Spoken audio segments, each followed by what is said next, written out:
No matter how loud your life was, wisdom was still talking. Now, you may have to listen harder if you're in a noisy place.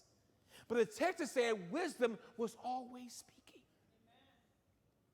But when wisdom speaks, sometimes we have to really concentrate to hear wisdom. It's not that wisdom is not talking, but we're not listening hard enough. And sometimes we must treat wisdom as if people are talking while we're trying to watch our favorite movie.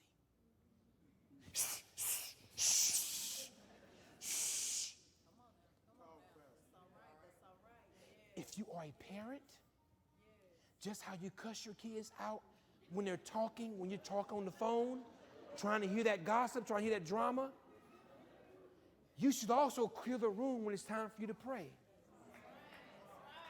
Because you don't want noise to interfere with you hearing. Prayer is not just you talking, it is you listening. And so the proverb is saying that wisdom was always talking. And so now it asks the question, if wisdom was always talking, when are you going to start listening? Because if you start listening, if you listen to the correction that wisdom is trying to put forth, if you do that, God said, I will pour out my spirit upon you. I will enlighten you. I will bring light into these shady places of your life. But everybody's not going to do that. And so, child of God, man, woman, boy, girl, I need you to bend your ears to what I'm about to read, because this is probably one of the saddest things that I will preach all year. Starting right here in verse 24. You see, he asks a question. He says, how long are you going to stay dumb? How long are you going to stay simple and ignorant?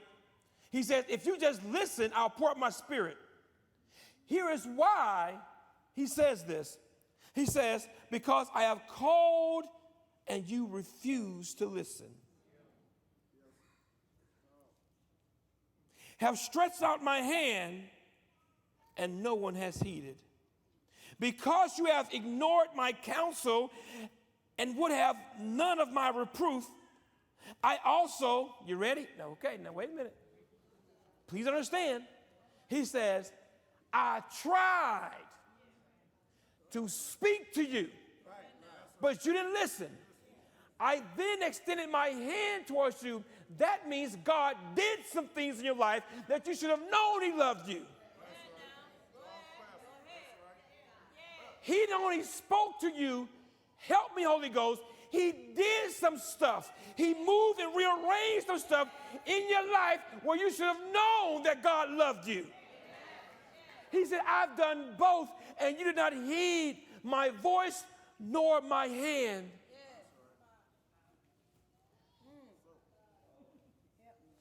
So guess what God said? What's he said I'm going to also do?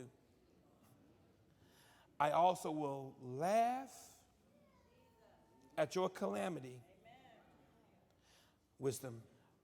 I will mock when terror strikes you. When terror strikes you like a storm and your calamity comes like a whirlwind.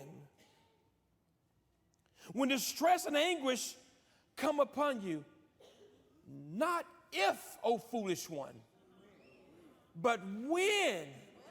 This is implying that what's making sense to you right now, one day is going to scare you. It's going to frighten you where you find yourself at because you followed after tomfoolery. You did not heed wise counsel. You did not listen to your mama, you listened to your dad, you listened to God, you listened to the preacher, you listened to no one. You did not listen. And that's going to leave you in a place where your life is turning. Life, you're wondering what's next, how, I'm afraid, no.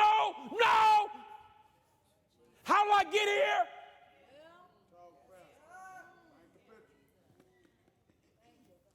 He says, when you find yourself there, when you find yourself in a cocoon of depression,